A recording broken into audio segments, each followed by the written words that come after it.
Okay, let's just admit it. We've all had the fantasy, right? Getting rich without actually having to work for it. Well, today we're going to pull back the curtain and look at the real ways people actually make that happen. In this quote, man, it just nails it. It's so true, right? But the thing is, the path to wealth isn't always paved with hard work. Sometimes it's luck, sometimes it's a stroke of genius, and sometimes, well, sometimes it gets a little wild. So that's the million-dollar question, isn't it? How do people actually do it? Forget the daydreams for a second. What are the real-world ways people have gotten rich without punching a clock? Let's get into it. All right, first up is something our source calls the birthright lottery, and it's exactly what it sounds like. We're talking about starting the game of life on easy mode. It's not about what you do, it's about who you are, or more specifically, who your parents are. And really, there are three main tickets for this lottery. You're either born with the winning ticket, you marry someone who has one, or you get one handed down to you. So the first one is the most obvious, right? Being born into what some call the lucky sperm club. You basically start the race at the finish line. Think about people like Paris Hilton or Anderson Cooper. They came into the world and boom, a fortune was already waiting. It's less about climbing the corporate ladder and more like, just taking the private elevator to the top. Okay, so you weren't born into an empire, no worries. There's always path number two, marry into one. Turn those I do's into I'm rich. Now, you might be thinking, what about prenups? And yeah, sure, they exist, but so do things like community property, where everything earned during the marriage can get split right down the middle. And hey, alimony? That can be the ultimate passive income stream. And that brings us to inheritance. Now look at this number. Just take a second to let that sink in. $84 trillion. That's how much money is expected to be passed down to the next generation in the US by 2045. We are literally in the middle of the largest transfer of wealth in human history. It's insane. Okay, moving on from the luck of the draw, let's talk about the one-time hustle. This is for the smart ones, the clever ones, the people who do something brilliant once and then just get paid for it forever. And this right here is a perfect example. $400 million. You know where that came from? 5 words. Let's get ready to rumble. The boxing announcer Michael Buffer had the genius idea to trademark that phrase. Now, every time you hear it in a movie, a video game, an ad, cha-ching, he gets a check. Incredible. Or how about this one? The story of the Post-it note is amazing. So there's a scientist at 3M, right? His mission, create the strongest glue in the world. And he fails, like epically. The glue he makes is super, super weak. It's basically useless. But then a buddy of his is complaining that his bookmark keeps falling out of his church hymnal, and a light bulb goes off. What if you put that weak, useless glue on a piece of paper? Boom, the Post-it note is born. And that little happy accident, it makes over $1 billion a year for 3M.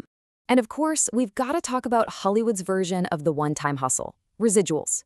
When a show gets rerun over and over, the actors get paid over and over. I mean, look at the cast of Friends. They get something like $20 million each every single year for a job they finished more than 2 decades ago. Talk about a gift that keeps on giving. All right, let's switch gears. Now we're entering the high-stakes, high-reward zone. This is the gambler's path. We're talking about people who are willing to roll the dice and bet it all on one shot at a life-changing payday. So you've got 2 kinds of gambles here. On one side, you have the hopeful gamble, like the lottery. I mean, the odds are insane. 1 in 292 million. They don't call it a tax on people who are bad at math for nothing. But then you have the strategic gamble, like suing a rich person or a huge corporation.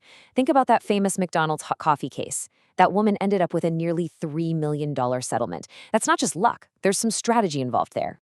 And this category is full of other wild, high-risk plays. We're talking about things like, finding actual lost treasure. Or that classic tech-age dream, suddenly remembering you have an old laptop in a closet with a forgotten crypto wallet on it. Or, jumping on the Wall Street bets train and hoping your meme stock goes to the moon. High risk, for sure, but the potential reward is huge. Okay, this next one is really interesting, especially in the world we live in today. It's when you become the product, when you monetize yourself, your looks, your personality, your sense of humor. That becomes the asset. And this isn't just a theory, it's a real thing. It's called the halo effect, and the science backs it up. Studies have shown that good-looking people earn about 11% more than average-looking folks for doing the exact same job. So yeah, being beautiful is literally a bankable asset. But hey, if you can't be beautiful, be funny. Seriously, think about it. Top comedians are getting these insane 8-figure deals from places like Netflix. It's like the ultimate revenge of the nerds. Or, well, the class clowns. They're definitely out earning the student president these days. And then, of course, there's the big one, going viral. You do one weird dance, you create one perfect meme, and suddenly you've got 6-figure brand deals flooding your inbox. But here's the catch, and it's a big one. That kind of fame has the shelf life of a banana in the middle of July. It goes bad fast, so you gotta make your money while you can. So we've looked at all these different ways, right? From pure luck to a single stroke of genius to a high-stakes gamble.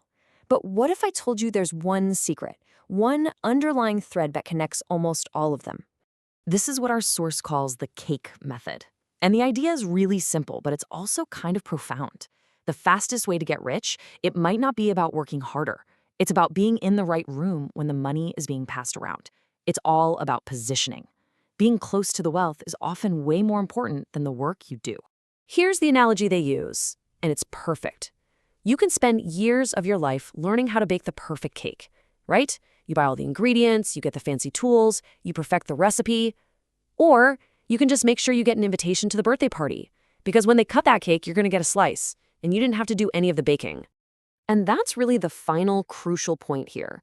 It totally reframes how you think about getting rich. It's not just about what you're doing or how hard you're working, it's about where you are. So the question to ask yourself is, are you in the right room?